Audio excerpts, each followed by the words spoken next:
Nehemiah 13. I'm going to ask Brother Kirk Kennedy, if you would, sir, to read well, let me see. This is new paper. I'm going to ask Brother Kirk Kennedy, if you would, to read Nehemiah 13. Brother Ron, get in the mic if you would.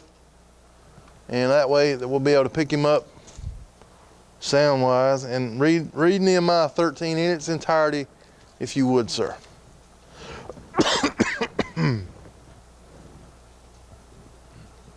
Nehemiah 13. On that day they read in the book of Moses in the audience of the people, and therein was found written that the Ammonite and the Moabite should not come into the congregation of God forever, because they met not the children of Israel with bread and with water, but hired Balaam against them that he should curse them. Howbeit our God turned the curse into a blessing.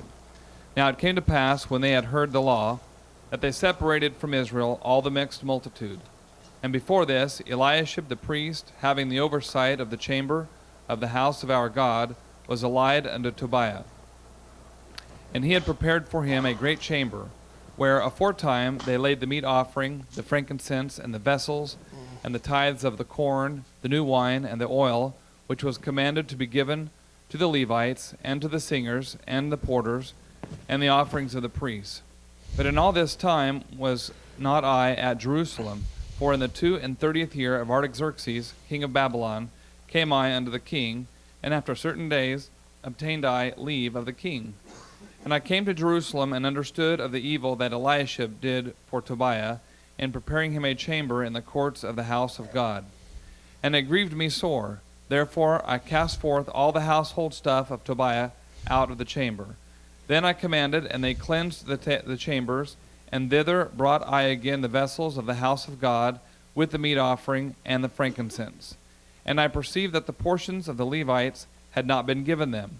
For the Levites and the singers that did the work were fled every one to his field. Then contended I with the rulers, and said, Why is the house of God forsaken? And I gathered them together, and set them in their place. Then brought all Judah the tithe of the corn, and the new wine, and the oil unto the treasuries. And I made treasurers over the treasuries, Shelemiah the priest, and Zadok the scribe, and of the Levites, Pedaiah, and next to him was Hanan the son of Zaccur, the son of Mattaniah, for they were counted faithful, and their office was to distribute unto their brethren. Remember me, O my God, concerning this, and wipe not out my good deeds that I have done for the house of my God, and for the offices thereof. In those days saw I in Judah some treading wine presses on the Sabbath, and bringing in sheaves, and lading asses, and also wine, grapes, and figs, and all manner of burdens, which they brought unto Jerusalem on the Sabbath day. And I testified against them in the day wherein they sold victuals. There dwelt men of Tyre also therein, which brought fish and all manner of ware, and sold on the Sabbath unto the children of Judah, and in Jerusalem. Then I contended with the nobles of Judah, and said unto them, What evil thing is this that ye do, and profane the Sabbath day? Did not your fathers thus, and did not our God bring all this evil upon us, and upon this city? Yet ye bring more wrath upon Israel by profaning the Sabbath. And it came to pass, that when the gates of Jerusalem began to be dark before the Sabbath, I commanded that the gates should be shut, and charged that they should not be opened till after the Sabbath. And some of my servants set I at the gates, that there should no burden be brought in on the Sabbath day. So the merchants and sellers of all kind of ware lodged without Jerusalem once or twice. Then I testified against them, and said unto them, Why lodge ye about the wall? If you do so again, I will lay hands on you. From that time forth they no more on the Sabbath. From that time forth came they no more on the Sabbath. And I commanded the Levites that they should cleanse themselves, and that they should come and keep the gates, to sanctify the Sabbath day. Remember me, O my God, concerning this also, and spare me according to the greatness of thy mercy. In those days also saw I Jews that had married wives of Ashdod, and Ammon, and of Moab. And their children spake half in the speech of Ashdod, and could not speak in the Jews' language, but according to the language of each people. And I contended with them, and cursed them, and smote certain of them, and plucked off their hair, and made them swear by God, saying, Ye shall not give your daughters unto their sons, nor take their daughters unto your sons, or for yourselves. Did not Solomon king of Israel sin by these things? Yet among many nations was there no king like him, who was beloved of his God, and God made him king over all Israel. Nevertheless, even him did outlandish women cause to sin. Shall we then hearken unto you to do all this great evil, to transgress against our God in marrying strange wives? And one of the sons of Joiada, the son of Eliashib the high priest, were son-in-law to Sanballat the Horonite. Therefore I chased him from me. Remember them, O my God, because they have defiled the priesthood, and the covenant of the priesthood, and of the Levites. Thus cleansed I them from all strangers, and appointed the wards of the priests and the Levites, every one in his business, and for the wood offering at times appointed, and for the firstfruits. Remember me, O my God, for good. Okay, I tell you what, Nehemiah was a character. I was raised what word am I looking for? Not forefathers, role models. The role models that I had, the role models that I had, they weren't too concerned about being popular. When Brother Mac made a decision, his popularity just didn't enter into it. He really wasn't concerned about that. And I don't see where I'm, as I look at things I should be, I don't see where I'm warned to be careful of my popularity. I see where I'm to be polite. I see where I am to be compassionate. And I like to be liked. I like to have fun. I like to have friends. But, Nehemiah was pretty serious about standing for the right thing. And if people are popular, there's nothing wrong with that unless they sacrifice what's right in order to remain popular. Whenever you sell out what's right in order to remain popular or to remain liked, then there's an issue. Now what I want to do is I want to bring up a question. Now we see 3 times where Nehemiah does this. Look at, and there's one time that I missed. I'm trying to find it, but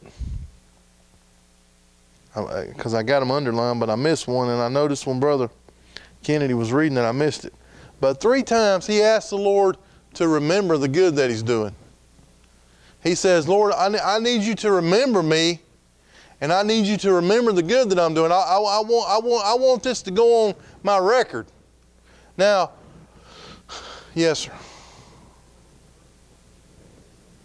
No, sir. Verse 14 is the one I got marked, but he did it. He did it. Okay. But my question is, we say so often, we can't do anything to please God. We can't do anything to please God. That's not true. That's not true.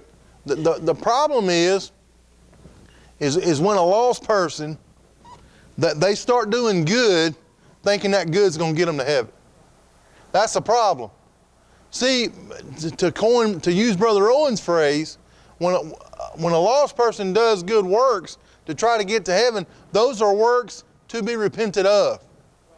Those are works, but even a lost person, if a lost person starts walking toward truth, if a lost person starts responding to truth and starts ordering his conversation aright, that's a good thing.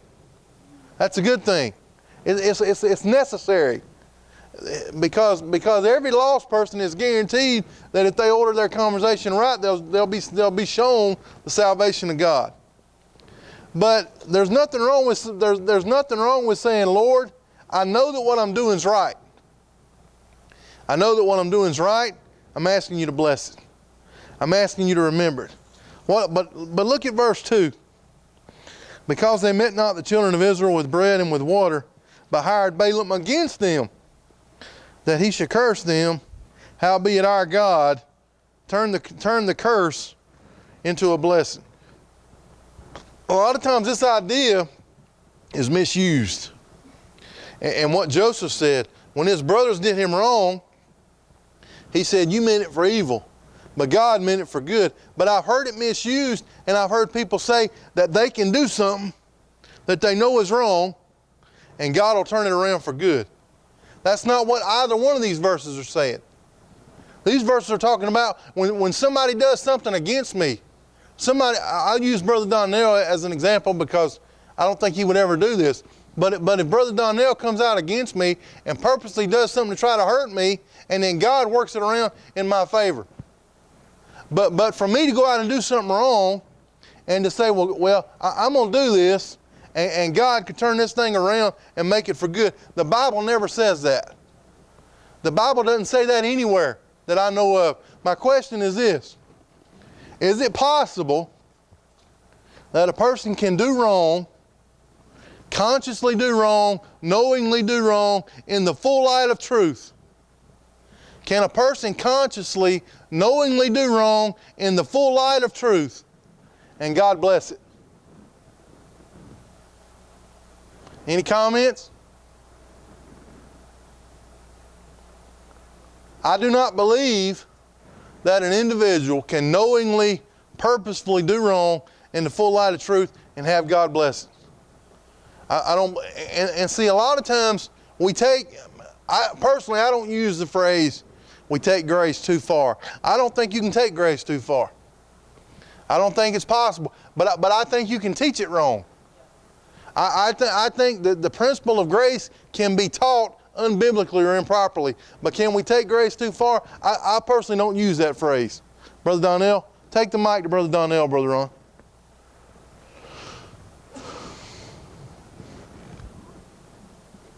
I'm not sure I'm necessarily exactly understanding what you're describing in your question, because, and don't get me wrong, I'm not arguing against what you're saying. It's okay if you do. No, I have no intention. But it sounds like you're describing something that's very similar to what happened to Joseph and his brothers, where his brothers knew that they were doing wrong, and ultimately God blessed it. So can you distinguish between what you're describing and that circumstance? Well, let's talk about it. I mean, I hadn't thought of it that way, but let's talk about it. Okay, Brother Donnell says that Joseph's brothers knowingly did wrong, and God blessed it. Is that true? Brother Dewey? He didn't bless them. I mean, later they survived, but he didn't bless them. He blessed Joseph, but he didn't bless them. They got to eat as a result of what happened.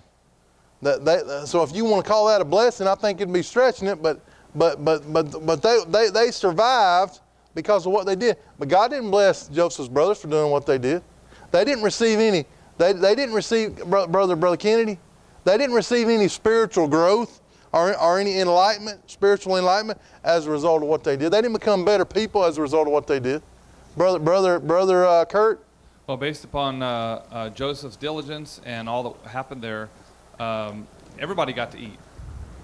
Yeah. All the other pagan Egyptians got to eat too, you know. And so just because they were blessed right along with everybody else because of God's blessing and a diligent man. But okay. what you were saying is that God blessed Joseph, and I echo what Brother Dewey just said, not the brothers. Okay, I'm gonna let Brother Donnell. I think he wants to clarify or say something else. So I'm gonna give him an opportunity. Brother, I'm not, and again, we're not arguing. We're just discussing the topic. Yeah, absolutely. That makes a difference. I thought I understood you to say somebody knowingly do wrong and God bless it. Not, I didn't think you said them. And well, okay, all right. Picking, but it does make a difference in how we look Well, at that. I personally don't think either one's possible, but that's just me. Brother Dewey? You know, if you turn out on the other side, Nebuchadnezzar, God sent Nebuchadnezzar against Israel and treated Israel mighty bad. I mean, took them into captivity, and they weren't treated well. But that was God's command, and he didn't. And then he turned around and cursed Nebuchadnezzar. You know, he turned around and judged him for what he did to Israel. Don't make your point with the mic. I got to be able to. Yeah, I see what you're saying. See, I just don't believe. I can't say, well, I'm going to go do this, I'm going to go over here and do this something that I know is wrong. And I know it's wrong, but I'm going to do it anyway, and maybe God will make something good out of it. Now, I can't guarantee you that he may not do that. But I'm not going to get any blessing from that. It's not going, my mind, if that's my thinking, my mind is going to deteriorate. My relationship with my Savior is going to deteriorate. You know, let me give you an example. All right? This fella, yes, I'll get to you in just a second. This fella owed this other fella some money. This fella was a preacher. He was a pastor. He owed this fella a pile of money. A pile of money. And he couldn't get, and the fella to whom he owed the money, Brother Donnell, he couldn't get him on the phone.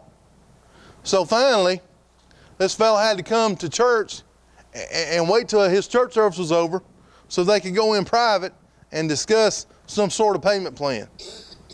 All right, now let's just say this fellow, when he walks in the church, this didn't happen, by the way, but let's say it did, just for this example. Let's say that when that fellow walked in the church, he hears the gospel and he gets saved. And this preacher who owes him the money says, well, if I'd have paid him the money back, he wouldn't have got saved. Now, to my mind, that's idiotic. You know, the way I see scriptures, that's just idiotic. Listen, if that's what you think, you ought not be allowed to drive a car. You don't even have the noodle to function in society if that's what you think. But see, sometimes, you know, we may not do anything that extreme, but we're guilty. Listen, why can't we just do right? Why can't, that's what Nehemiah said. He said, I'm doing right and I'm asking you to bless it.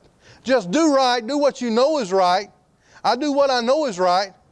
If I know something's wrong, I avoid it. If I know it's right, I move forward and just ask God to bless it.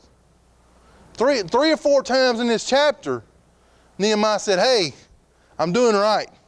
I'm doing what you told me to do. I'm doing what you called me to do. I know I'm right. So you can move forward with confidence. And by the way, you didn't see him second guessing himself a lot. You didn't see him, well, I wonder if I should put this gate, I put this gate over here. I put the screw in this way. Man, I wonder if I should have done that differently.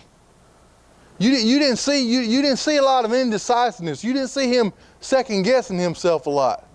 He knew what needed to be done. He planned it out. He was respectful to a pagan king, and he was again in this chapter, by the way. He went back to Jerusalem, or he went back.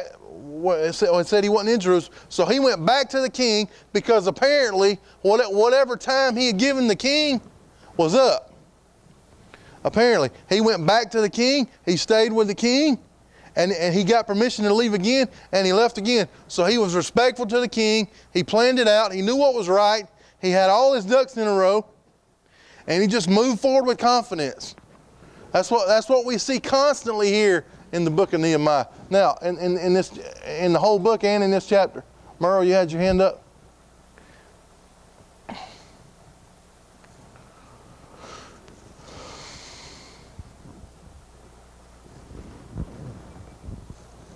I don't think God's going to bless you or your intentional wrongdoing, but he can turn that around into a blessing for somebody else. Sure. Yeah. But see, but if that's the way I think, I'm going to go bankrupt. I'm going to go spiritually bankrupt. I'm going to go to heaven if I'm saved, but I'm going to go spiritually bankrupt if that's the way I think. Why would I ask God? Why would I ask God to take my foolishness and my lack of character and make it work on the behalf of somebody? Just do right. Brother Dewey, you had your hand up?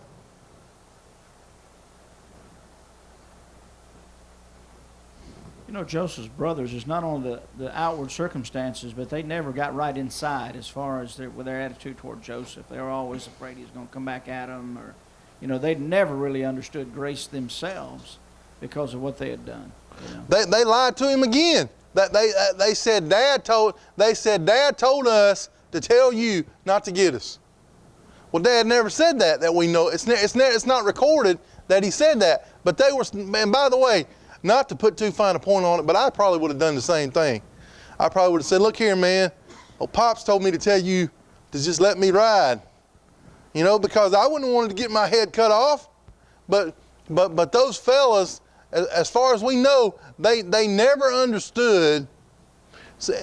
But they never understood grace. They never understood forgiveness. And you know why that is sometimes? Because that's the way they felt. They were thinking about what they would have done to him. A lot of times, somebody that lies all the time, when you tell them something, they think you're lying. Because that's what they do. That's where they live in their mind. Brother Dewey? Could that have something to do with Psalm 51? That he will show the Lord will show his salvation to them that walk uprightly. In other words, we're going to kind of judge things from our own experience and from our own thinking. And if you think perversely, then you're going to have a tendency to pervert grace. Sure. See, let me tell you what apostasy is. In my view of it, what I see of it now. Apostasy is when you say that grace exists so that you can sin. That's apostasy. When you look at grace, when you look at grace as some sort of, well, because of grace, I can't be punished. Because of grace, I'm insulated from punishment, so I can go and do this. According to the book of Jude, according to my understanding of the book of Jude, that's apostasy. See, it's one thing to go out and do wrong. If you want to go out and do wrong, if that's what you want to do, then just go do it. Just go do it and see how it works out for you. But it's one thing to go out and purposely and habitually do wrong. It's another thing to build a theology around it so that you can do it. To use scripture verses so that you can do it. And when the pastor, whoever, when they challenge you on it, you're so far gone in your mind that you say, you're trying to put me back under the wall. That's how far gone you are in your mind. I saw. Whose hand did I see? Whose hand did I see? Yes, sir.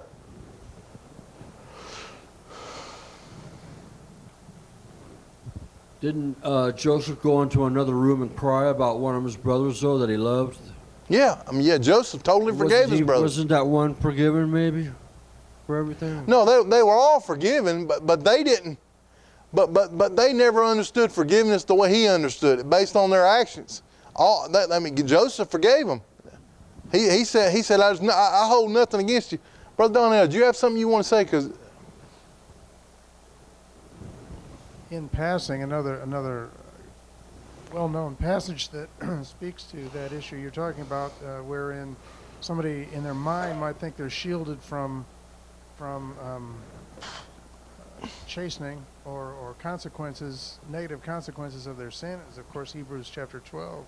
And if it doesn't happen, well, the Hebrews chapter 12 identifies their standing before God, and they don't have one. So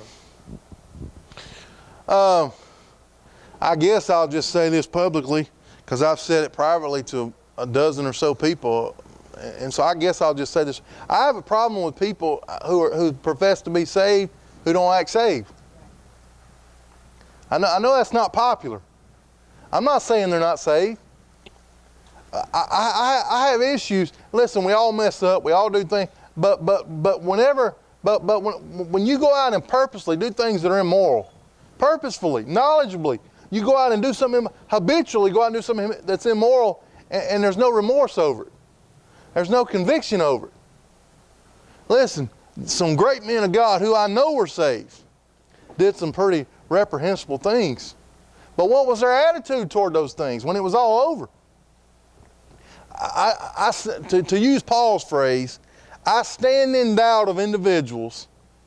I stand in doubt of individuals who profess to be saved. They got a great testimony and they cry, talk about 2,000 years ago it was taken care of. And it's all true. It was taken care of for everybody. It was taken care of for everybody 2,000 years ago.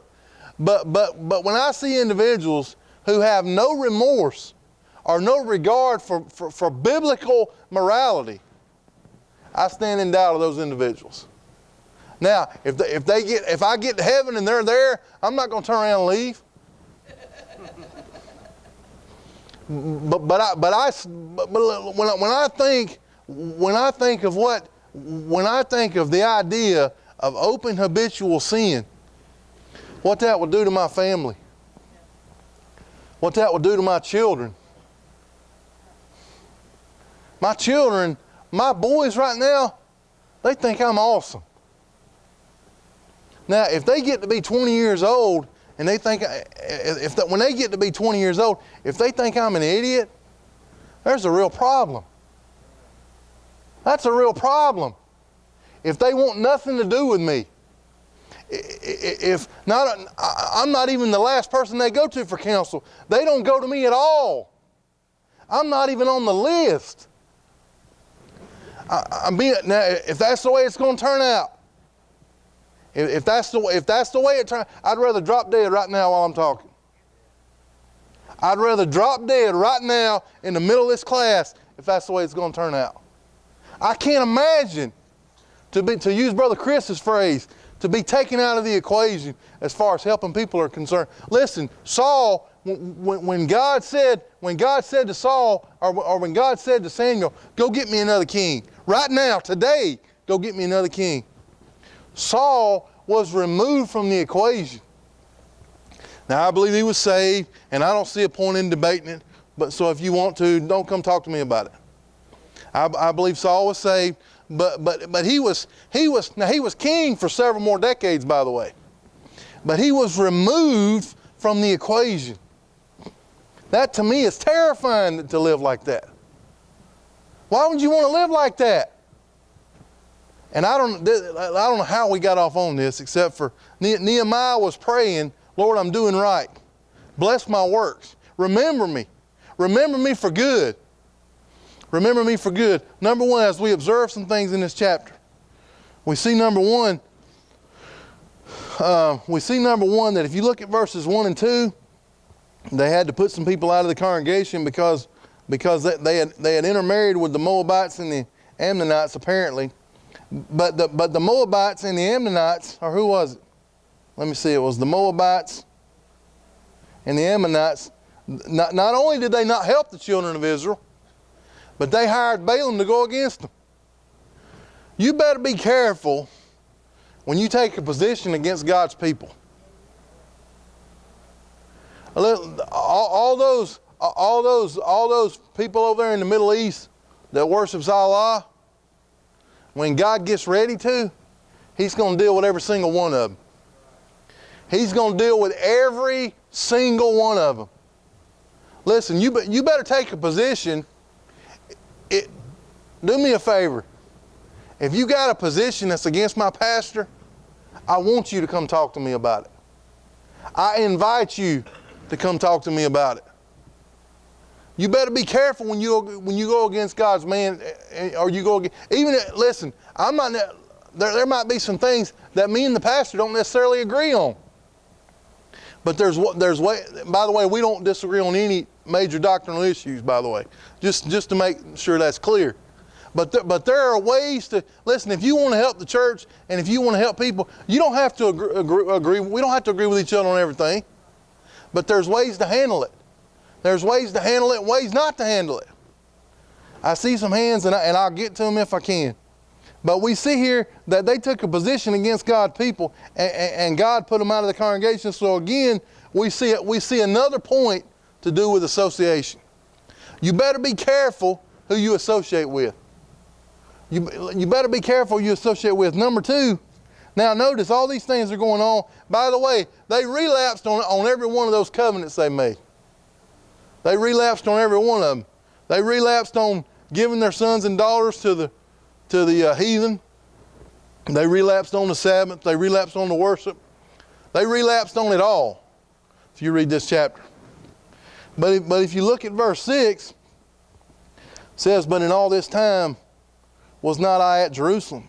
For in the 32nd year of King of Artaxerxes, king of Babylon, came I unto the king, and after certain days obtained I leave of the king. Something else we can observe. Not only was there another problem with association, but these people didn't work too well without an overseer. Listen, when he left them, they were doing fine.